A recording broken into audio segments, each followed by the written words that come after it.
नमस्कार। स्वागत है आपका माय इंडियन एस्ट्रो में।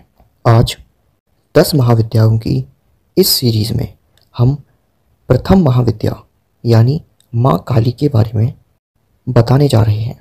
महाभागवत के अनुसार माँ काली ही मुख्य महाविद्या हैं और इन्हीं के उग्र और सौम्य दो रूपों में अनेक रूप धारण करने वाली सभी 10 महाविद्याएं हैं। विद्यापति भगवान शिव की शक्तियां ये महाविद्याएं ही हैं। ये महाविद्याएं अनंत सिद्धियां प्रदान करने में समर्थ हैं। दार्शनिक दृष्टि से भी देखें तो काल तत्व को ही प्रधानता दी गई है। इसीलिए काल रूपी माँ काली ही समस्त विद्याओं की आदि हैं, अर्थात उनकी विद्या में विभूतियाँ ही महाविद्याएं हैं। और महाकाल की प्रियतमा काली ही अपने दक्षिण और वाम रूपों में 10 महाविद्याओं के नाम से विख्यात हुई हैं। बृहत्त्रिल तंत्र में कहा गया है कि रक्त और कृष्ण भेद से काली ही दो रूपों में अधिष्ठित हैं। कृष्णा का नाम दक्षिणा और रक्त वर्णा का नाम सुंदरी कहा गया है।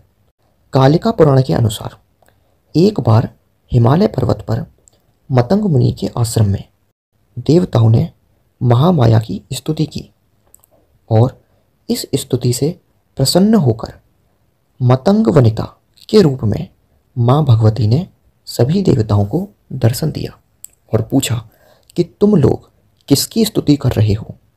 उसी समय देवी के शरीर से काले पहाड़ के समान वर्ण वाली एक और दिव्य नारी का प्राकट्य हुआ। उस महातेजस्विनी दिव्य नारी ने स्वयं ही देवताओं की ओर से उत्तर दिया कि ये लोग मेरी ही स्तुति कर रहे हैं। वे देवी काजल के समान कृष्णा थीं, इसीलिए उनका नाम काली पड़ा। दुर्गा सप्तशती के अनुसार भी एक बार शुंभ निशुंभ नामक राक्षसों के अत्याचार से व्यथित होकर देवताओं ने हिमालय पर जाकर देवी सूक्त से देवी की स्तुति की। माँ गौरी की देह से कौशिकी का प्राकट्य हुआ। कौशिकी के अलग होते ही माँ अम्बा पार्वती का स्वरूप कृष्ण हो गया, जो संसार में काली नाम से विख्यात हुई। माँ काली को नील रूपा होने के कारण माँ तारा के नाम से भी जाना जाता है। नारद पांचरात्र के अनुसार एक बार माँ काली के मन में आया कि वे पुनः गौरी रूप में आ जाएं। यह सोचकर वे अंतर्ध्यान हो गईं। जब शिवजी ने नारद जी से उनका पता पूछा तो नारद जी ने उनसे सुमेरु के उत्तर में देवी के प्रत्यक्ष उपस्थित होने की बात कही। तत्पश्चात शिव जी की प्रेरणा से नारद जी वहाँ गए। उन्होंने देवी से शिवजी के साथ विवाह का प्रस्ताव रखा और यह प्रस्ताव सुनकर देवी माँ क्रोधित हो गई और उनकी देह से एक अन्य षोडशी विग्रह प्रकट हुआ और उससे छाया विग्रह त्रिपुर भैरवी का प्राकट्य हुआ। इसी प्रकार बाकी सभी 10 महाविद्याओं का प्राकट्य भी माँ काली से ही हुआ है। अब माँ काली की उपासना में संप्रदायों के अनुसार कई भेद हैं। प्राय 2 रूपों में प्रचलन रहा है। भवबंधन मोचन में माँ काली की उपासना सर्वोत्कृष्ट कही गई है। शक्ति साधना के 2 पीठों में काली की उपासना श्याम पीठ पर करने योग्य है।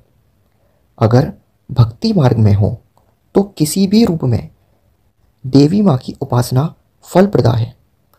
सिद्धि प्राप्ति के लिए उनकी उपासना वीर भाव से ही की जाती है। साधना के द्वारा जब अहंता, ममता और भेद बुद्धि का नाश होकर साधक में पूर्ण शिशुत्व का उदय हो जाता है, तब माँ काली का श्री विग्रह साधक के समक्ष प्रकट होता है।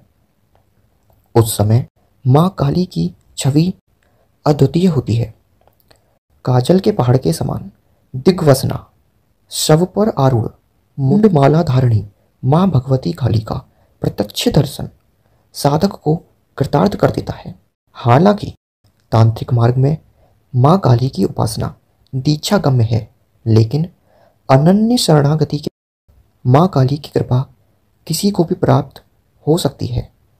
इसके लिए मूर्ति, मंत्र अथवा गुरु द्वारा उपदिष्ट भक्ति भाव से मंत्र जप, पूजा, होम आदि करने से माँ काली प्रसन्न हो जाती हैं।